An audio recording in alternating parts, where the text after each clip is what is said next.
Team, hi. Welcome back to my garage. Episode 3, Making a Spoon. We left off the other day after I'd split up that round. After I did that, I was afraid it was going to take a little time for me to get back to it and carve it, which it has. So I stuck all that wood in a garbage bag. This wood that we're carving is green, which means that it's not 100% dry, right? If you go to Home Depot and buy a 2x4, it's what they call kiln dried. Just actually put it in an oven and bake the natural moisture out of it. And you go out and get a branch off a tree, or if somebody cuts down a tree, that wood is what you call green, so the moisture content's a lot higher. It makes it a lot easier to carve, which is why that's what we use to carve generally. It is not great for things like building fine furniture right off the bat, because as that moisture comes out, just like we talked about as the end of it check the other day, as that moisture dries out, it's going to shrink and a lot of times distort. So you don't want to use green wood to make a nice table or a chair or something like that. But if you're carving a spoon, if you're carving something, green wood is the ideal way to go. The only thing you have to be careful of as you carve something is that it's going to dry out. And you want that to happen in a controlled fashion. So after I carve this spoon, I'm going to take it inside and stick it in a paper bag for like 3 days and let it dry out nice and slowly. Because if it dries out too quickly, especially in the areas where it's thin, it's going to be real likely to check or crack on the ends, right? The ends will dry out before the inside, and when they dry out, they shrink. So you'll get that shrinkage on the end, and they'll start to split apart, right? Where two things, I'm not going to do this with my hands, but where it starts to shrink on the ends, the fibers will come together, and it can't do that all the way across the spoon. So it's gonna, those internal stresses will cause it to crack, which is less than ideal for a cooking spoon, any kind of spoon. So I'm going to let it dry real slowly in a paper bag and hopefully minimize that. Last night I threw up on the Insta the small little scoop that I did just for like a warm-up. And here's that. If you look at this from a side view, you can see it's got that nice little crank in there, right? Like it curves up on the end. That's how we're going to start today's work, by cutting the crank into this longer kitchen spoon that we're going to carve today. And I'll show you how to do that in a second.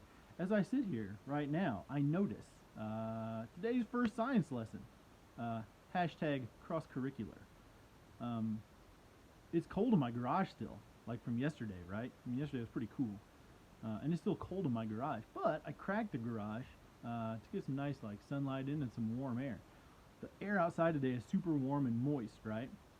And you'll remember that the amount of water that air can hold is directly proportional to its temperature, right? So as the air gets warmer, it'll hold more air.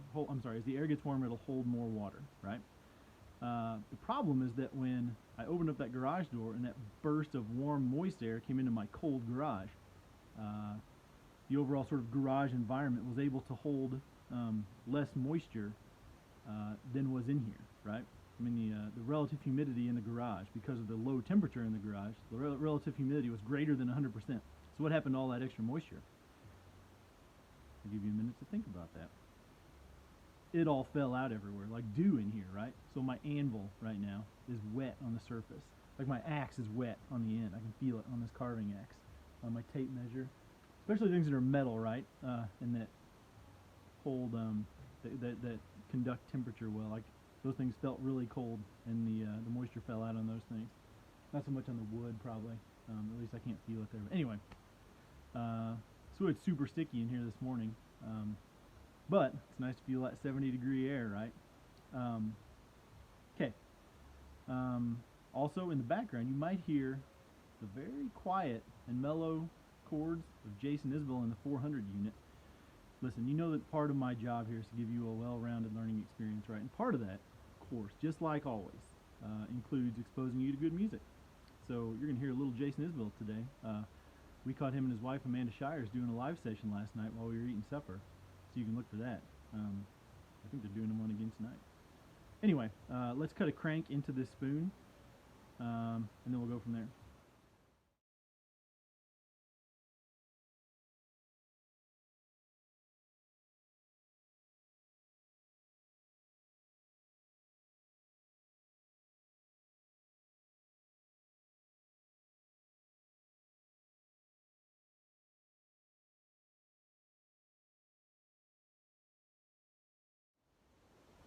All right, now we got our crank axe out. Yeah, nice little curve. Next thing I'm going to do is draw in sort of rough outline of where the spoon is going to go in here. I like to use, when I'm making a round bowl, I like to use something round like as a template just because I trust that more than my sort of ability to eyeball a round shape. So I got out my old bottle of Marvel Mystery Oil here that I used to keep my air tools running well at the crib. If you don't have any Marvel Mystery Oil, I think this is about equivalent to the size of a can of tomato paste, which I tried to grab, and I should have here in my quarantine, but I don't. So I'm using my Marvel Mystery Oil. And of course this is going to be dependent on your what kind of spoon you want, what size of spoon you want. So there's my bowl, right? Next I'm going to draw the center line. I've got this wonky curve here, you see that? Curve in the grain. So I'm going to try and center up my handle so it goes down through here. Instead of just drawing it straight down the grain, I'm going to draw it a little sideways so that I can work around my grain and keep it in here. I'm going to draw my center line first. And then I'm going to draw in the actual width of it. I'm just sketching this in here, right?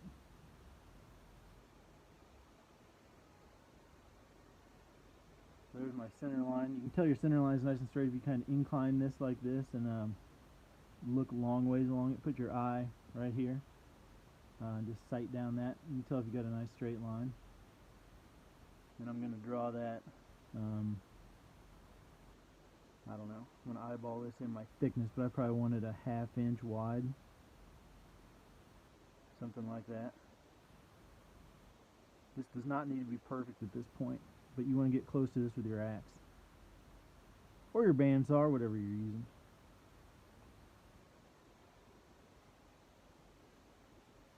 Alright.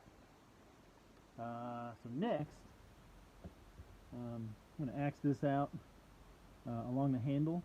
I'm also going to take my saw and cut off right here at the top. I'm going to cut this top part off because I'm not going to need it. Also notice, so here's where my bowl meets my handle, right? Notice that I put that right at the low spot in my crank. You can cheat the low spot like a little bit into your bowl if you want, but for this one I just decided to put it right there just so you could see it well. Yeah, so I'm going to saw this off. You'll see that, and then I'm going to loosely axe this out. I'm also going to saw into here and make some relief cuts, kind of like a relief cut, like you learned about in woodshop, right? So I'm going to make some relief cuts in here at the neck, right here at the neck. I'm going to make some relief cuts in with my saw so that I can split this part of the wood off, right? And split the wood off here and here, and not crack it. So I'll be able to split right down to this relief cuts, and hopefully most of this will just pop off, right? And I'll be left just with this nice handle. I think that's about it before I get to work. Also notice that I'm using, instead of my real nice brand new carving axe, which is ridiculous for most of you all to spend money on for a hobby, I'm using this like $24 sort of camp hatchet that I just got the other day for our summer trips that are upcoming.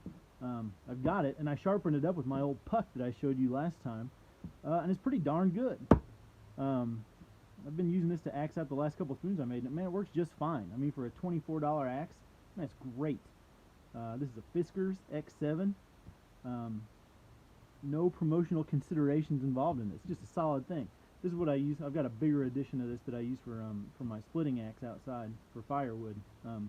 This small version has ended up being pretty nice for carving. Yeah. Okay. Let's turn this off, and I'm gonna do some sawing and then some axing.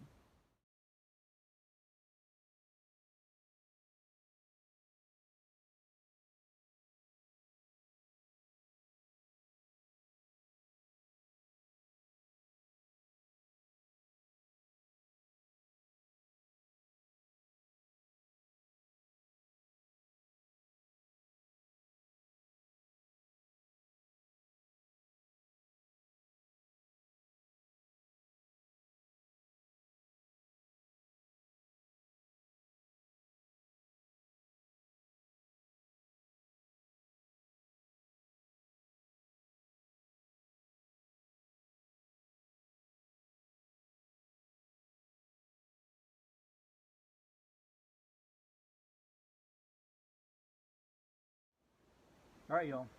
I've got a spoon blank axe out. I've got a little thickness in this handle that I'll probably tweak with my axe before I start carving it. But other than that, we're pretty much ready to start carving. We're coming up on 10 minutes, which I know is probably past most of your attention spans, and that you need to get back to your, you need to get back to your keeping up your streaks. You got to get back to whatever y'all are doing now on the interwebs, jumping out of this magic school bus and shooting people on the way down. Or God knows, who knows? Like, it's been 2.5 weeks. Like, they probably dropped like 6 new games that I haven't even had a chance to learn about yet. Feel free to drop me an email about that. Anyway, next time we're going to come back and carve this thing up. This is going to end up being a spoon that's somewhere around, it looks like we're one little mark short of 9 inches. What are the little marks on this tape? Does anybody remember? Depends on your tape. On this one, they're 16ths. So I'm at like 8 and 15/16. So hopefully we end up somewhere around there. That's a touch. It's a touch shorter than a normal cooking spoon, but it's good for good for something quick. Good if you got a. This is gonna have a pretty small bowl, so it's good if you got to reach down into a can or something like that. It'll fit. Anyway, and it's what we had. Okay, hope you all have enjoyed this. For next time, now listen. For next time, if you're doing something at home with any sort of tool, anything that you feel like might be at home in a shop, take a picture of it. Your face does not need to be in the picture. Your garage does not need to be in the picture. Whatever you're working on, though, with a tape measure or a wrench, or your lawnmower, or your go-kart, or your whatever you're working on. If you're working on something at home, send me a picture, and I'll throw it up in the highlight reel following tomorrow or the next day's episode 4. Again, I'd like to see what you all are working on. More importantly, I'd like for you all to be working on things and keeping up your shop education and your technical learning. Next week we're going to get into some more sort of e-learning from a school perspective. I'll probably be in contact with you and your people at home about what that might look like, so be on the lookout for that. And I'll try and keep this up too, just because it's super fun and cool. That's all we have today from the garage. Chance of tornadoes this afternoon. Keep your eyes open. All right, y'all. Take care.